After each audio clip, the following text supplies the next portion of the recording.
Good morning students. आज हम कर रहे हैं, आपका चैप्टर चला हुआ था साइंस में, फिफ्थ चैप्टर है structure of cell, class 9 science. तो उसमें आपका जो नेक्स्ट टॉपिक है वो हम देखते हैं, ये आपकी थर्ड वीडियो है इसी चैप्टर की, सेल ऑर्गेनेलीज। देखिए सेल ऑर्गेनेलीज होती क्या है कि every cell has fluid matrix is called cytoplasm. ये आपको पता है कि हर एक सेल का एक अपना लिक्विड कंटेंट होता है, जो आप उसे सेमी सॉलिड कंटेंट भी कह सकते हैं, विस्कस कंटेंट भी कह सकते हैं, कि कुछ सॉलिड और कुछ लिक्विड। तो कुछ इस तरह का मटेरियल प्रेजेंट होता है सेल के अंदर, ठीक है, जिसे हम कहते हैं साइटोप्लाज्म। और इस साइटोप्लाज्म में बहुत सारी इस तरह की यूनिट होती हैं जो सेल को उसका फंक्शन करने में मदद करती हैं, हेल्प करती हैं, जो सारी बिल्डअप करके, जो सारी एक साथ मिलकर ही सेल को फॉर्म करती हैं, ठीक है। तो उन्हें हम उनकी सेल ऑर्गेनेलीज कह देते हैं। और जैसे कि सेल ऑर्गेनेलिज में यहाँ पे एग्जांपल दे रखे हैं, एंडोप्लाज्मिक रेटिकुलम, ठीक है, ये आपका जनरली प्रोटीन वगैरह की फॉर्मेशन में हेल्प करता है। गोल्जी एपरेटस, ये आपका जो फैट की सिंथेसिस उसमें हेल्प करता है। लाइसोसोम्स, ये कुछ आपके इस तरह की ऑर्गेनेलिज होती है जो कि वेस्ट मटेरियल को डिग्रेड करने में हेल्प करता है। माइटोकॉन्ड्रिया, ये आपकी पावर हाउस है सेल की, मींस एनर्जी वहाँ पे सिंथेसिस करके सेल को प्रोवाइड करता है। प्लास्टिड्स आप जानते हो प्लांट्स में होते हैं, जो कि फोटोसिंथेसिस में हेल्प करते हैं। वैक्यूल्स, ये सेल को एक तरह से हम कहें कि ऐसी सिचुएशन में भी हेल्प करते हैं रहने के लिए जहाँ पे आसान नहीं होता रहना। सपोज करें कि वैक्यूल्स क्या करता है, उसको लाइट वेट करता है। लाइट वेट करने की वजह से जो प्लांट सेल होती है वो सरफेस पे रहती हैं, प्लांट्स को लेके वाटर के ऊपर, और उसको सिंक होने से बचाती हैं, डूबने से बचाती हैं। तो इस तरह की ये कुछ सेल ऑर्गेनेलिज यहाँ पे दे रखी है। अब देखिए, जब nucleus and cytoplasm is together called as protoplasm, ठीक है।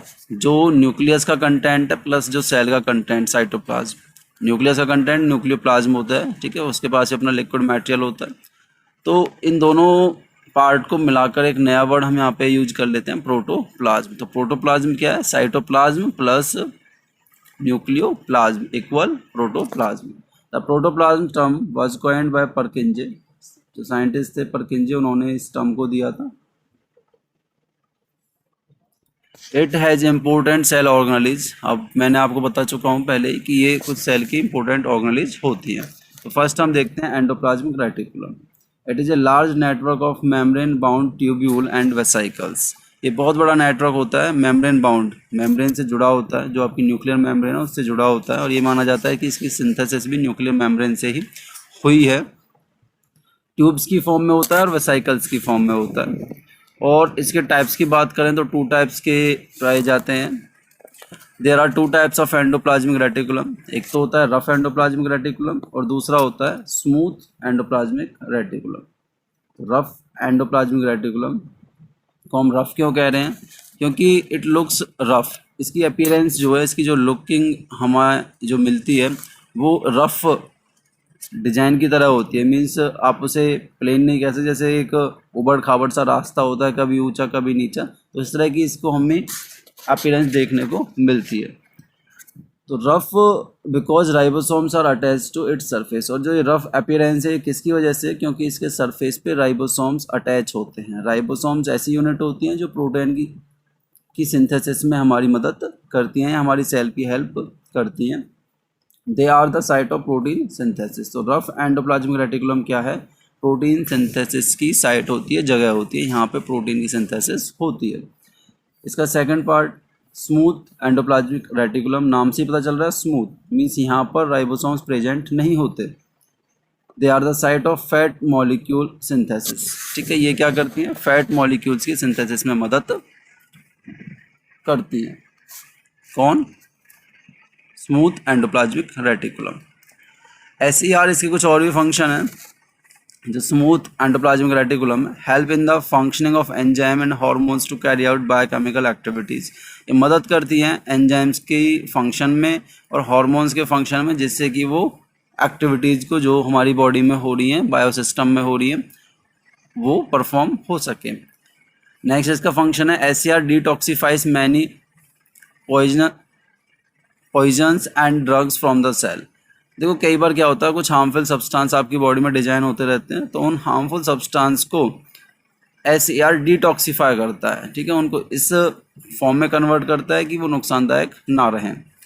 इसके अलावा एंडोप्लाज्मिक रेटिकुलम की बात करें, सर्व एज चैनल, ये एक चैनल का काम करता है for the transport of material, जिसकी हेल्प से मटेरियल का ट्रांसपोर्ट होता है between various regions of the cytoplasm and the nucleus, ठीक है। न्यूक्लियस और साइटोप्लाज्म के बीच में जो ट्रांसपोर्ट का है, जो ब्रिज का काम कर रहा है, चीज़ों को पास करने का काम कर रहा है, वो एंडोप्लाज्मिक रेटिकुलम करता है। Proteins and fat molecules produce by air help in membrane biogenesis. ये माना जाता है कि जो एंडोप्लाज्मिक रेटिकुलम के द्वारा जो प्रोटीन और फैट मॉलिक्यूल्स बने हैं, इन फैट और प्रोटीन मॉलिक्यूल्स ने ही मेम्ब्रेन बायोजेनेसिस में मदद की है। मेम्ब्रेन बायोजेनेसिस मतलब कि सेल की सिंथेसिस में इन्होंने मदद की है। यहाँ पे आप इसका डायग्राम देख सकते हैं, देखो स्मूथ एंडोप्लाज्मिक रेटिकुलम, ठीक है, ये वाला पार्ट आपको दिखाई दे रहा है, स्मूथ है बिल्कुल ये। और रफ एंडोप्लाज्मिक रेटिकुलम आप इस पे देखिए, यहाँ पे ये आपको ये कुछ यूनिट्स अटैच दिख रही हैं, ये यूनिट जो अटैच दिख रही है ये, ठीक है, ये रफ एंडोप्लाज्मिक रेटिकुलम पे ये राइबोसोम्स मॉलिक्यूल्स होते हैं, ठीक है। बाकी आपका ये जो पार्ट दिख रहा है न्यूक्लियर पोर, जिसमें से चीज़ें क्रॉस कर रही हैं, ठीक है, और इसकी जो सिंथेसिस है ये ऐसा लगता है कि जैसे न्यूक्लियर मेम्ब्रेन में से ही निकल रहा हो, ठीक है। अंदर ये न्यूक्लियोलस, ये एक्स्ट्रा सेलुलर आपका DNA होता है न्यूक्लियोलस, और न्यूक्लियस को आप जानते हैं, ठीक है, तो ये इसका स्ट्रक्चर है। नेक्स्ट है आपका गोल्जी apparatus। तो it was first described by scientist Camillo Golgi. तो साइंटिस्ट थे कैमिलियो गोल्जी, उन्होंने पहली बार इसको डिस्क्राइब किया था, इसके बारे में बताया था। It is a system of membrane bound vesicles called cisternae. तो ये जो सिस्टम है ये मेम्ब्रेन बाउंड, ठीक है, मेम्ब्रेन से जुड़ा होता है, ठीक है, मेम्ब्रेन की फॉर्म में होता है, और इस मेम्ब्रेन के साथ वेसिकल्स, इस तरह की मेम्ब्रेन अपने आप को अरेंज कर लेते हैं कि वेसिकल फॉर्म हो, ठीक है, जिसको हम सिस्टर्निया कह देते हैं। It's functions include the storage. इसके काम की बात करें तो स्टोरेज करना, मॉडिफिकेशन करना and package of cell product. जो भी सेल के प्रोडक्ट बनते हैं उनको स्टोर करता है, उनको मॉडिफाई करता है और उनको एक पैकेज की फॉर्म में कन्वर्ट करता है। The complex sugars are made from simple sugars in the Golgi apparatus। और यहाँ पे जो शुगर की फॉर्मेशन है, कम्प्लेक्स शुगर जो आपके पॉलीसैकेराइड्स हैं, मोनोसैकेराइड से या डाइसैकेराइड से उनको कन्वर्ट करके एक इस तरह के कम्प्लेक्स स्ट्रक्चर में फॉर्म किया जाता है जो बॉडी में स्टोर भी हो सके बाद में, जिसका यूज हम एनर्जी ड्राइव करने के लिए यूज कर सकते हैं। इसके अलावा it is also involve in the formation of lysosomes, और लाइसोसोम्स की सिंथेसिस भी ये माना जाता है कि गोल्जी apparatus में ही होती है, ठीक है। ये लाइसोसोम्स हम नेक्स्ट देखेंगे क्या होता है। ये देखिए आप देख सकते हैं गोल्जी apparatus का यहाँ पर डायग्राम दे रखा है। ये वेसाइकल्स फॉर्म में होता है, ठीक है। ल्यूमन, ये खाली जो जगह है इसको ल्यूमन कह रहे हैं। न्यूली फॉर्म वेसाइकल, यहाँ पे जो नया वेसाइकल फॉर्म हो रहा है।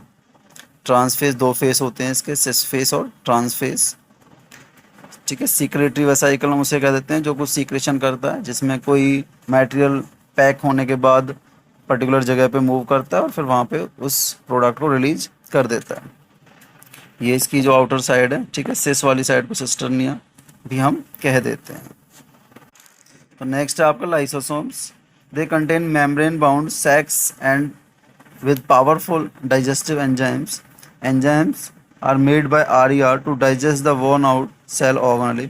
तो क्या कहना चाहता है कि ये जो लाइसोसोम्स है मेम्ब्रेन बाउंड सेक्स लाइक, जैसे बोरे होते हैं ना उस तरह से इनका स्ट्रक्चर होता है, सैक लाइक स्ट्रक्चर है। और मेम्ब्रेन बाउंड सैक, मेम्ब्रेन से जुड़े हुए सैक होते हैं, इनमें पावरफुल डाइजेस्टिव एंजाइम्स होते हैं, ठीक है। और ये एंजाइम जो यहाँ पे हैं वो एंजाइम किसने फॉर्म किए थे? RER, रफ एंडोप्लाज्मिक रेटिकुलम ने ये एंजाइम फॉर्म किए थे। अब ये एंजाइम क्या करते हैं? To digest the worn out cell organelle. जो भी सेल ऑर्गेनली हमारी बॉडी में वॉर्न आउट हो जाती है, मीन्स यूज में नहीं रहती, ठीक है, या उनकी डेथ होने लगती है, तो ये ऐसी मशीनरी है जो वेस्ट प्रोडक्ट को डिकम्पोज करती है, ठीक है। जैसे हम गांव में कबाड़ी आता है, उसको हम अपना कबाड़ा दे देते हैं, तो ऐसे ही जो बॉडी का वेस्ट ना उसको ये खुद कंज्यूम करती है, ठीक है। उससे ये इसकी कोशिश होती है कि कुछ इस तरह के प्रोडक्ट बनाए जाएं जो अगेन सेल को कोई ना कोई किसी ना किसी रूप में बेनिफिट कर सकें।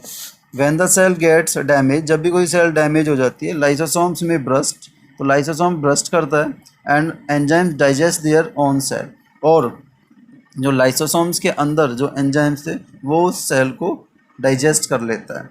Hence called as suicidal bag of the cell, इसलिए इसको सुसाइडल बैग हम कह देते हैं कि सेल अपने आप मर रही है तो इसे हम सुसाइड की एक नाम दे देते हैं। It is a waste disposal system of the cell, तो इसे हम कह सकते हैं कि ये सेल का एक वेस्ट डिस्पोजल सिस्टम होता है। ये डायग्राम यहाँ पे आप लाइसोसोम का देख सकते हैं, ठीक है। मेम्ब्रेन, ल्यूमन वो जिसका एम्प्टी स्पेस जो आपको यहाँ पे दिखाई दे रहा है। नेक्स्ट डाइजेस्टिव एंजाइम्स जो डाइजेशन में मदद करते हैं, सेल की ब्रेकडाउन में मदद करते हैं, ठीक है। प्रोटीन्स, इसके पास अपना कुछ प्रोटीन्स भी होती हैं। और एंजाइम सबस्ट्रेट कॉम्प्लेक्स, की एंजाइम जब सब्सटेंस साथ जुड़ जाता है तो इस तरह का एक कॉम्प्लेक्स यहाँ पे फॉर्म हो जाता है और फाइनली सेल सुसाइड कर लेती है। नेक्स्ट आपका mitochondria. It is covered by double membrane, double membrane का एक स्ट्रक्चर होता है, एक इनर एक आउटर। तो आउटर जो मेम्ब्रेन है जो वेरी पोरस, वो काफ़ी पोरस होती है, मीन्स उसमें होल होते हैं, चीज़ों को पास वो आसानी से कर सकती है। एंड द इनर वॉल या मेम्ब्रेन इज डीपली फोल्डेड, और जो अंदर की वॉल होती है वो डीपली फोल्डेड होती है, जैसे आपने विलाई का स्ट्रक्चर देखा था एलिमेंट्री कैनाल में, ठीक है, स्मॉल इंटेस्टाइन, तो ऐसे ही यहाँ पे वो फोल्डेड होती है जिससे सरफेस एरिया बढ़ सके। These folds create a large surface area, तो जो ये फोल्ड्स होते हैं ये एक बड़ा सरफेस एरिया डिजाइन करते हैं इनर वॉल वाले फॉर एटीपी, किसके लिए, एटीपी के लिए। एटीपी क्या है, एडिनोसिन ट्राइफॉस्फेट, एक मॉलिक्यूल होता है, ठीक है, जो कि यहाँ पे जिसकी सिंथेसिस होनी होती है।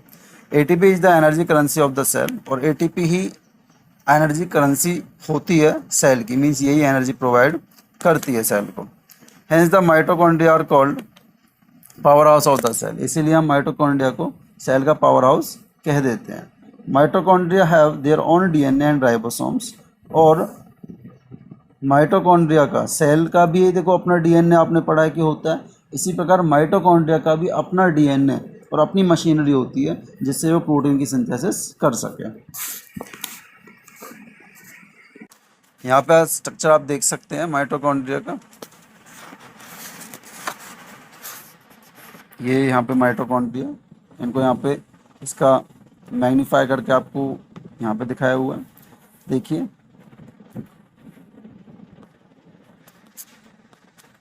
टू वॉल हैं इसकी, आउटर, ठीक है, मेम्ब्रेन, और इनर वॉल को हम कह देते हैं इनर मेम्ब्रेन। और इनर मेम्ब्रेन अंदर की तरफ फोल्डेड फॉर्म में होती है जिसको हम क्रिस्टिया कह देते हैं, ठीक है। और ये हेल्प करती है हमारी सेल की एनर्जी सिंथेसिस करने में। नेक्स्ट आपका है प्लास्टिड्स। तो जो प्लास्टिड्स हैं ये एनिमल सेल में नहीं पाए जाते क्योंकि ये फोटोसिंथेसिस में हेल्प करते हैं, तो ये जो प्रेजेंट होते हैं सिर्फ प्लांट सेल में होते हैं। तो they are present only in plant cell, they are of two types, दो प्रकार के ये होते हैं। सबसे फर्स्ट यहाँ पे दे रखा है, जनरली वैसे आप कुछ बुक्स में 3 टाइप के भी नहीं पढ़ेंगे, तो यहाँ पे सिर्फ 2 टाइप बताए हुए हैं। पहला है आपका क्रोमोप्लास्ट। क्रोमोप्लास्ट मतलब कलर्ड प्लास्टिड, जो कलर देते हैं, क्रोमा होता है कलर, ठीक है। जैसे कि इसमें क्लोरोप्लास्ट आपका हो गया, ग्रीन पिगमेंट है जो फोटोसिंथेसिस में हेल्प करता है, and also contain various other pigments, और भी पिगमेंट ये कैरी कर सकते हैं जो कि प्लांट्स को येलो और ऑरेंज कलर देते हैं। सेकंड है ल्यूकोप्लास्ट। ल्यूकोप्लास्ट यहाँ पे स्टोरेज का काम करता है, ठीक है। ये कलरलेस प्लास्टिड भी हम इसे कह देते हैं, जो कि मटेरियल जैसे कि ऑयल, प्रोटीन, फैट को स्टोर करने का काम करता है। Plastids are also covered by a double membrane, तो ये भी एक डबल मेम्ब्रेन से कवर स्ट्रक्चर होता है, और इसके मैट्रिक्स को, ठीक है, जो इसका लिक्विड कंटेंट होता है उसको हम स्ट्रोमा कह देते हैं। सीट फॉर एंजाइमेटिक एक्शन, और यहाँ पे बहुत सारे एंजाइम्स आकर अपना वर्क करते हैं। ये एक ऐसी जगह होती है जहाँ पे एंजाइम्स अपना कोई केमिकल रिएक्शन है या फोटोसिंथेसिस है या कोई स्टोरेज है, ठीक है, वो यहाँ पे करते रहते हैं। Plastids have their own DNA and ribosome. देखो अभी आपने पढ़ा था कि माइटोकॉन्ड्रिया का अपना डीएनए होता है और अपना राइबोसोम्स मशीनरी होती है, ऐसे ही प्लास्टिड की भी अपना डीएनए और मशीनरी होती है जो कि प्रोटीन सिंथेसिस कर सके। नेक्स्ट आपका है वैक्यूल्स। वैक्यूल्स जनरली दोनों सेल्स में पाए जाते हैं, चाहे वो एनिमल्स हैं चाहे वो प्लांट्स हैं, और ये बायोंसी प्रोवाइड करते हैं। बायोंसी मतलब उसको डूबने से बचाते हैं, उसे लाइट वेट करते हैं।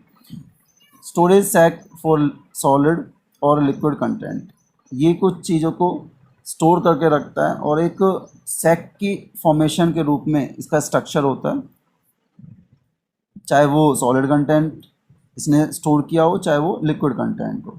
They are small in size in animals में इनका साइज, जो अगर सेल की बात करें तो स्मॉल होता है, जबकि प्लांट्स में लार्ज होता है। May occupy 50 to 90% of the cell volume, और प्लांट सेल में ये हो सकता है कि 50 से 90% एरिया को भी कवर ये कर लेती हैं। Have to provide turgidity and rigidity of the cell. Turgidity यहाँ पे मतलब है कि उसको लाइट वेट करना, रिजिडिटी यहाँ पे मतलब है उसको हार्डनेस भी प्रोवाइड करना। ठीक है, तो इस तरह की चीज़ें प्रोवाइड करती हैं। कुछ सब्सटेंस है जैसे amino acid, sugars, organic acid and proteins are stored in vacuoles. तो इनके अंदर कुछ इंपॉर्टेंट जो मटेरियल है वो स्टोर भी होता है। In amoeba food vacuole is specialised to play an important. आपको पता है इस बात का कि अमीबा के अंदर जो वैक्यूल पाया जाता है वो जनरली फूड वैक्यूल वहाँ पे होता है।